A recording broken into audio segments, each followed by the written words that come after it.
அன்புள்ள ஆண்டவரே, மீண்டும் உம்முடைய பலத்த கிருபை இந்த ஆயத்த நாளின் காலை பொழுதை காண்பதற்கு கிருபை செய்தீர். நன்றி ஆண்டவரே.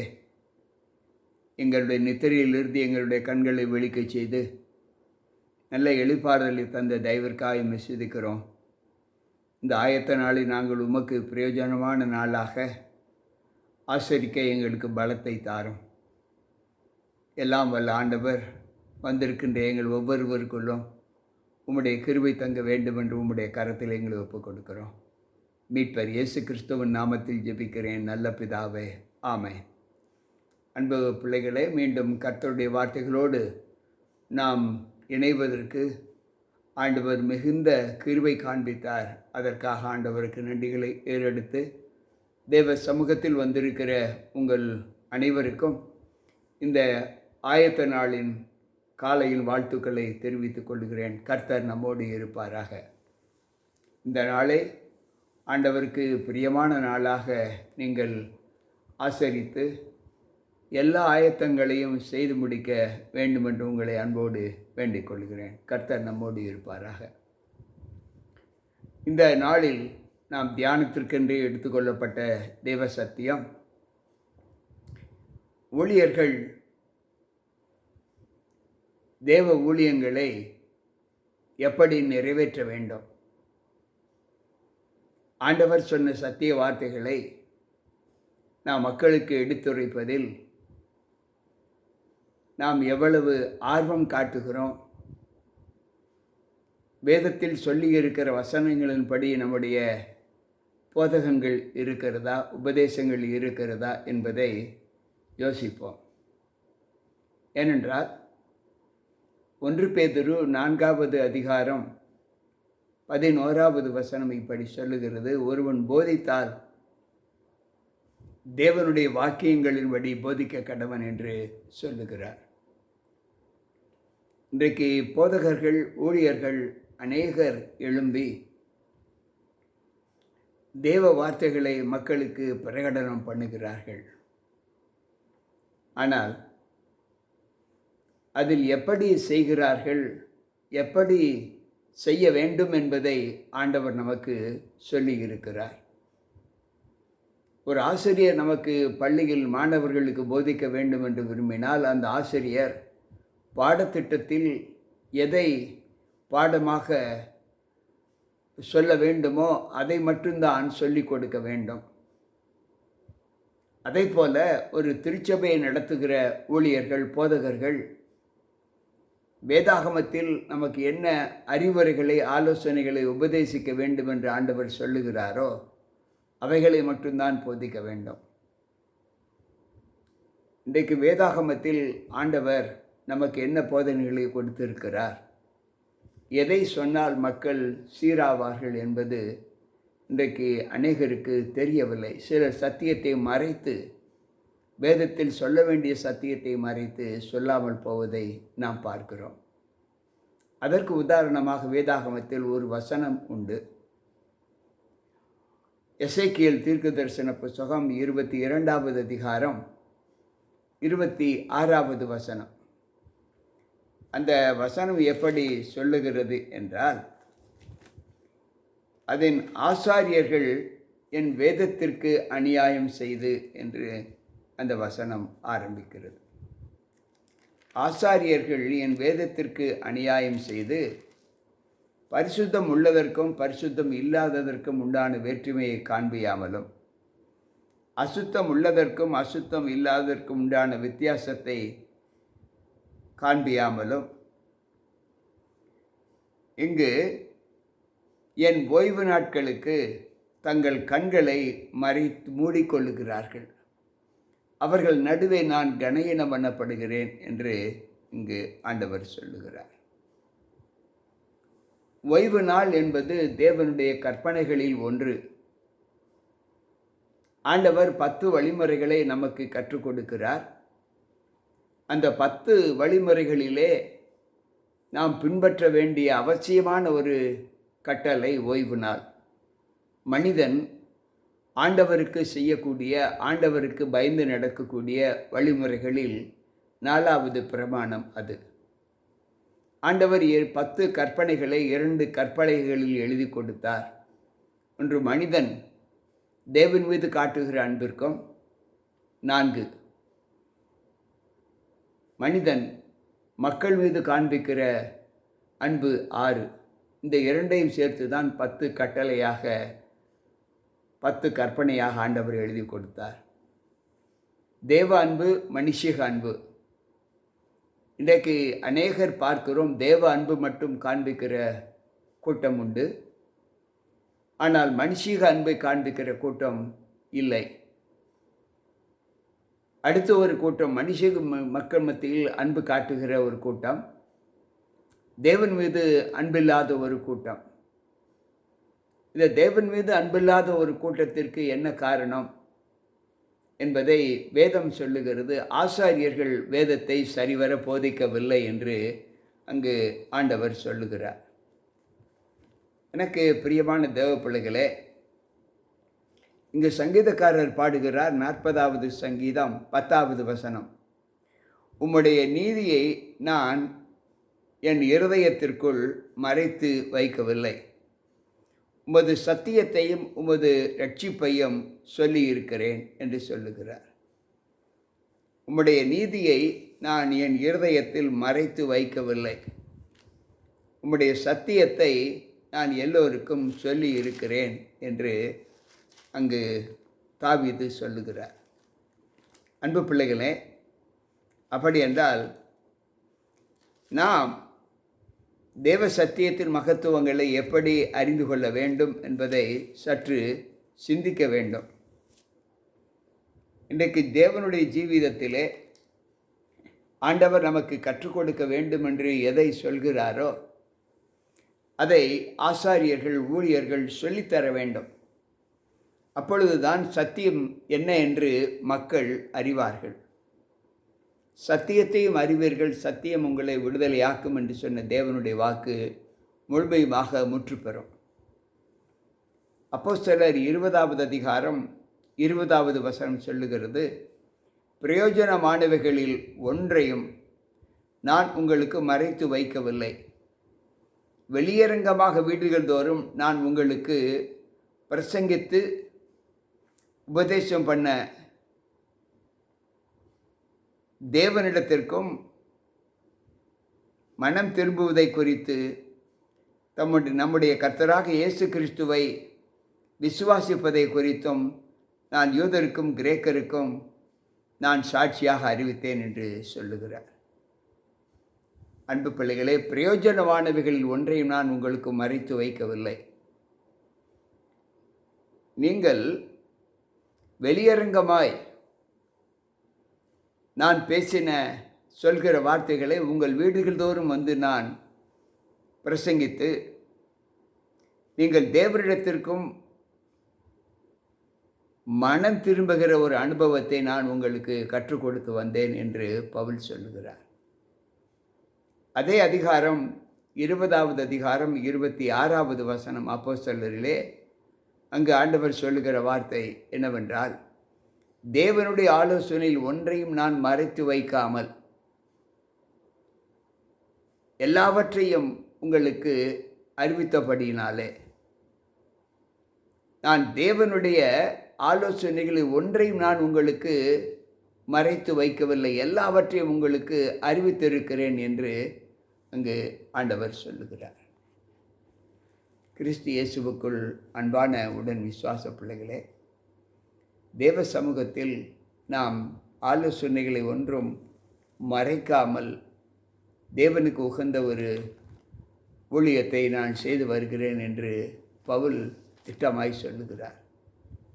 ரோமரின் புஸ்தகம் 1வது அதிகாரம் அங்கு 18வது வசனத்தை நாம் வாசிப்போம் என்றால், இங்கு ஆண்டவர் சொல்லுகிறார், சத்தியத்தை அநியாயத்தினாலே அடக்கி வைக்கிற மனுஷருடைய எல்லாவித அவபக்திக்கும் அநியாயத்துக்கும் விரோதமாக தேவ கோபம் வானத்திலிருந்து வெளிப்படுத்தப்பட்டிருக்கிறது என்று சொல்லுகிறார். சத்தியத்தை அநியாயத்தினாலே அடக்கி வைக்கிற மனுஷனுடைய எல்லா அவபக்திக்கும் அநியாயத்துக்கும் விரோதமாக தேவ கோபம் வெளிப்படுத்தப்பட்டு இருக்கிறது. இன்றைக்கு சத்தியத்தை வேத அடிப்படையில் நோக்காமல் சபையை சார்ந்த சத்தியத்தை மக்களுக்கு சொல்லுகிற அனுபவம் இன்றைக்கு சபைகளிலே உண்டு. ஓய்வு நாள் தேவையில்லை, கற்பனைகள் ஒழிக்கப்பட்டு விட்டது, கிருபை இருந்தால் போதும், அந்நிய பாசை ரட்சிப்புக்கு அடையாளம், மரித்தவுடன் மனிதன் விண்ணரசில் சென்று விடுவான், தேவனுடைய வருகை இரகசியமாக யாருக்கும் தெரியாமல் ஆண்டவர் வருவார். இப்படிப்பட்ட பலவிதமான போதனைகளை, இன்றைக்கு வேதம் சொல்லாத ஒரு போதனைகளை எதிரடையாக இங்கு மக்கள் போதிப்பதை நாம் பார்க்கிறோம். சத்தியத்தை அநியாயத்தினால் அடக்கி வைத்து, இது அவர்களுடைய பணி இல்லை, இவர்களை கெடுப்பது சத்துரு. ஏனென்றால் சத்தியத்தை அறியக்கூடிய மனப்பக்குவத்தை ஆண்டவர் பிள்ளைகளுக்கு கொடுத்திருந்தாலும் சத்துரு என்ன செய்கிறான் என்றால், இந்த சத்தியத்தை அறிந்தால் எல்லோரும் ஆண்டவர் பக்கம் திரும்பி விடுவார்கள், நம்முடைய கட்சியில் ஆட்கள் இருக்க மாட்டார்கள் என்று நினைத்து பலவிதமான வித்தியாசமற்ற பாடல்களை பாடி இசையை மீட்டி ஏதோ ஒரு பெரிய ஒரு ஊழியத்தை செய்கிறது போல நினைத்து கைகளையும் கால்களையும் விரித்து நடனமாடி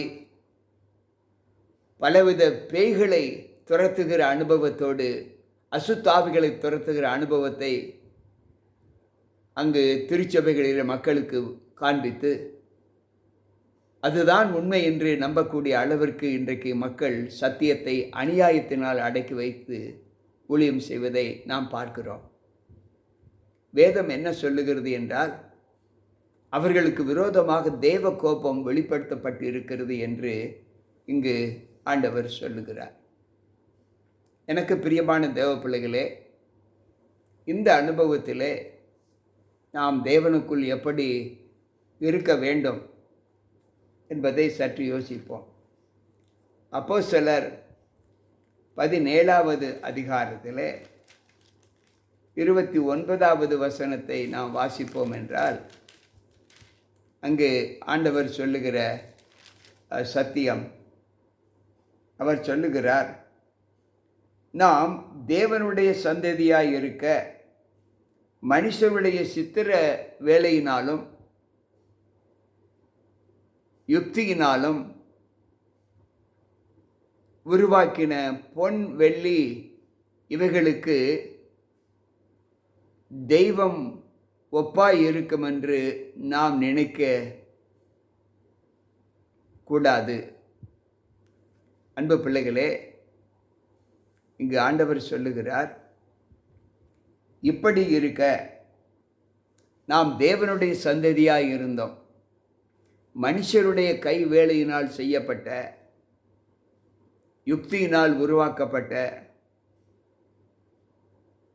அந்த பொன் வெள்ளி இவைகளுக்கு ஒப்பாக தெய்வ வல்லமையை நாம் ஈடு செய்யக்கூடாது என்று இங்கு ஆண்டவர் சொல்லுகிறார். இன்றைக்கு உலகம் அப்படிப்பட்ட சூழ்நிலையில் இருப்பதை நாம் பார்க்கிறோம். எனக்கு பிரியமான தேவ பிள்ளைகளே, இந்த அனுபவத்தை அங்கு ஆண்டவர் நமக்கு சொல்லுகிறார். இதை செய்யக்கூடாது என்று சொல்கிற அனுபவம் ஊழியர்களுக்கு இல்லை. எனக்கு பிரியமான தேவ பிள்ளைகளே, அதைத்தான் அங்கு நாம் முன்பு படித்தோம். சத்தியத்தை ஒருவன் போதித்தால் வேத வாக்கியங்கள் என்ன சொல்லுகிறதோ அதன்படி போதிக்க வேண்டும். அன்பு பிள்ளைகளே, 2 கொரிந்தியர் 10:12 சொல்லுகிறது, தங்களை தாங்களே மெச்சிக்கொள்ளுகிற சிலருக்கு நாங்கள் எங்களை சரியாக்கவும் ஒப்பிடவும் துணிய மாட்டோம். தங்களை கொண்டு தங்களை அறிந்து கொண்டு தங்களுக்கே தங்களை ஒப்பிட்டு கொள்ளுகிற அவர்கள் புத்திமான்கள் அல்ல என்று சொல்லுகிறார். இங்கு நம்மிலே பலம் கொள்ளுகிற இந்த அனுபவம், நாம் செய்வது சரி, நம்மை காட்டிலும் சிறந்த ஊழியம் ஒன்றுமில்லை என்று நினைக்கிற பிள்ளைகள் தேவ சத்தியங்களை மறைத்து போதிக்கும்போது அது அவர்களுக்கு எவ்வளவு இணக்கமாக தோன்றும் என்பதை அவர்கள் அறிந்து அது சரி என்று நினைக்கிறார்கள். ஆனால் வேதம் அவர்களுக்கு ஏற்ற ஒப்பினை, ஏற்ற தீர்க்கமான முடிவு, அழிவு கிடைக்கும் என்று இங்கு ஆண்டவர் சொல்லுகிறார். எனக்கு பிரியமான தேவ பிள்ளைகளே, நம்முடைய காலங்களில் நிறைவேறுதல், தேவனோடு இருக்கிற அந்த அனுபவத்தை நாம் எப்படி பெற்றுக்கொள்ள வேண்டும் என்பதை சற்று யோசித்து பார்ப்போம். யாத்திரையாகம புஸ்தகத்திலே நாம் 20வது அதிகாரம் 4வது வசனத்தை வாசிப்போம் என்றால், அங்கு ஆண்டவர் நமக்கு கற்றுக் கொடுக்கிற போதனைகள் என்ன என்பதை நாம் அறிந்திருக்க வேண்டும். ஆண்டவர் சொல்லுகிறார், மேலே வானத்திலும் கீழே பூமியிலும் பூமியின் கீழ் தண்ணீரிலும் உண்டாயிருக்கிறவைகளுக்கு ஒப்பான ஒரு சொர்பத்தையாகிலும் யாதொரு விக்கிரகத்தையாகிலும் நீ உனக்கு உண்டாக்கவும் சேவிக்கவும் வேண்டாம் என்று சொல்லுகிறார். அன்பு பிள்ளைகளே, இன்றைக்கு தேவ துரோகம் எது என்று வேதம் சொல்லுகிறது என்றால், சிருஷ்டிப்புகளை தொழுது கொள்ளக்கூடிய அனுபவம் இன்றைக்கு தேவ கோபத்தை நம்மிலே உண்டு பண்ணுகிறது என்று சொல்லுகிறார். ஏசாயா 46:5-6 இப்படி சொல்லுகிறது, யாருக்கு என்னை சாயலும் சமமுமாக்கி யாருக்கு நான் ஒப்பாயிருக்கும்படி என்னை ஒப்பிடுவீர்கள்? பையில் இருக்கிற பொன்னை கொட்டி வெள்ளியை தராசில் நிறுத்து தட்டானுடனே கூலி புரிந்து கொள்ளுகிறார்கள். அவன் ஒரு தெய்வத்தை உண்டாக்குகிறான், அதை வணங்கி பணிந்து கொள்ளுகிறார்கள். அன்பு பிள்ளைகளே, மனிதன் தெய்வத்தை உண்டாக்க முடியுமா? தெய்வம்தான் மனிதர்களை உண்டாக்க வேண்டும். எனவே தான் அவர் தெய்வம் என்று சொல்லுகிறார். அந்த தெய்வத்தை மனிதன் மரத்தினாலோ வெள்ளியினாலோ கல்லினாலோ பொன்னினாலோ உருவாக்கி அதற்கு தெய்வீக மகிமையை கொடுத்து துதிக்கிற மக்கள் என்று ஆண்டவர் மிகவும் பாரத்தோடு சொல்லுகிறார். இந்த நிலை மாற்றப்பட வேண்டுமென்றால் இதை குறித்து ஆசாரியர்களும் போதகர்களும் சொல்ல வேண்டும் என்று அங்கு ஆண்டவர் சொல்லுகிறார். எனக்கு பிரியமான தேவ பிள்ளைகளே,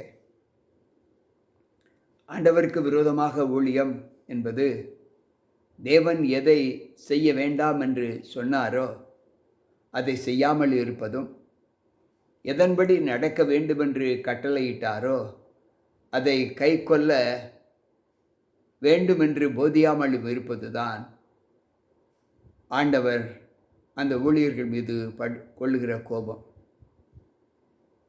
நாம் தேவனை மகிமைப்படுத்த வேண்டுமே தவிர வேறு எதை குறித்தும் நாம் மகிமைப்படுத்தக்கூடாது.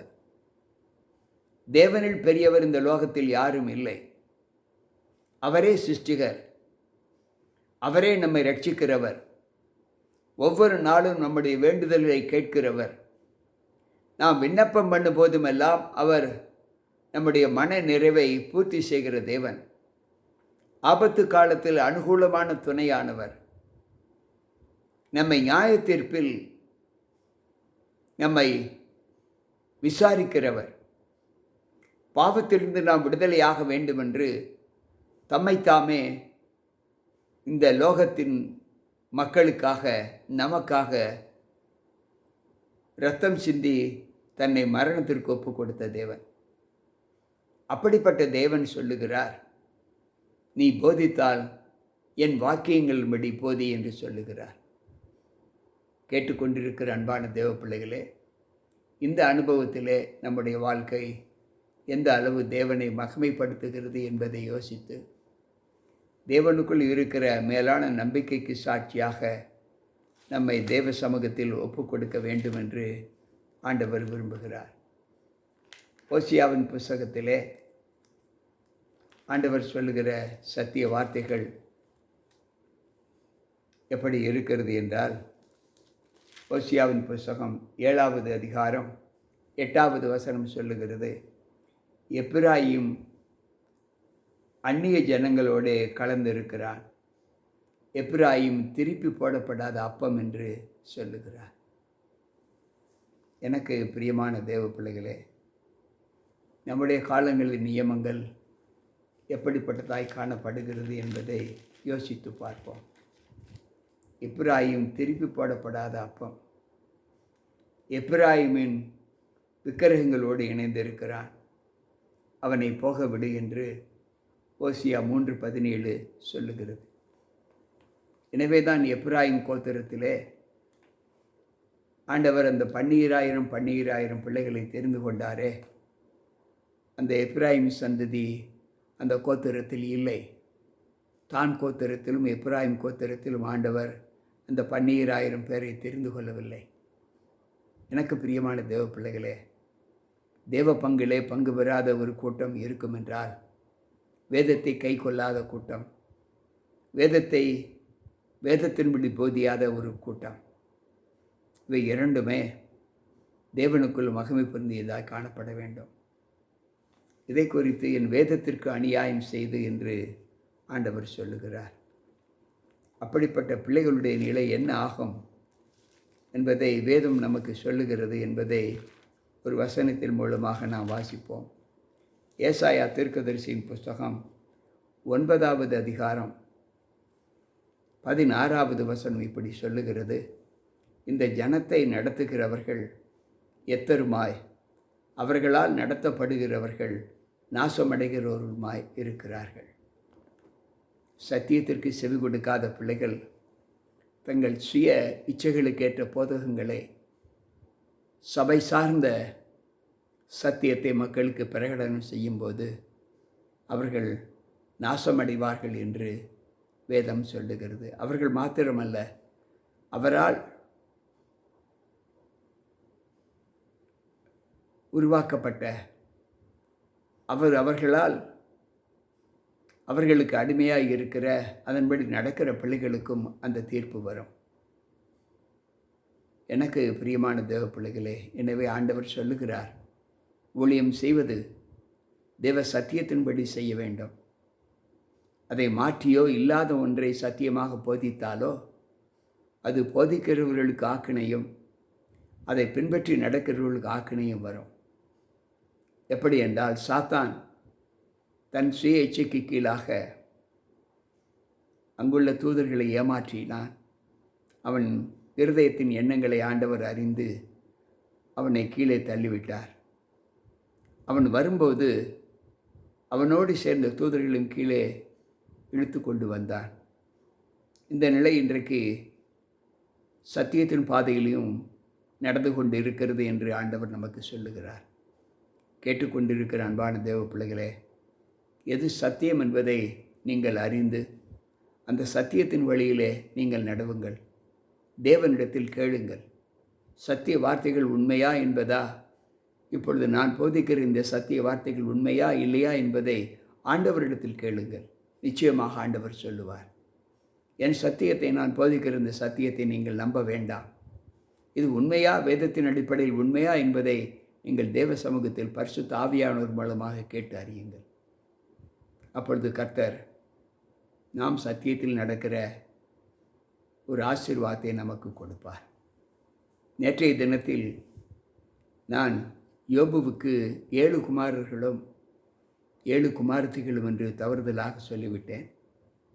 அதற்காக நான் உங்களிடத்தில் மன்னிப்பு கேட்கிறேன். ஏதோ ஒரு பேச்சின் வார்த்தையினால் அந்த எண்ணம் அதிகமாக்கப்பட்டு விட்டது. 7 குமாரர்களும் 3 குமாரத்திகளும். நான் 7 குமாரர்கள் 7 குமாரத்திகள் என்று சொல்லிவிட்டேன். அதற்காக பொறுத்து கொள்ளும்படி உங்களை கேட்டுக்கொள்கிறேன். இந்த சத்திய வார்த்தைகளை ஏற்றி நடப்பதற்கான பலத்தை ஆண்டவரிடத்தில் கேளுங்கள். கர்த்தர் நம்மோடு இருப்பாராக. ஜெபிப்போம்.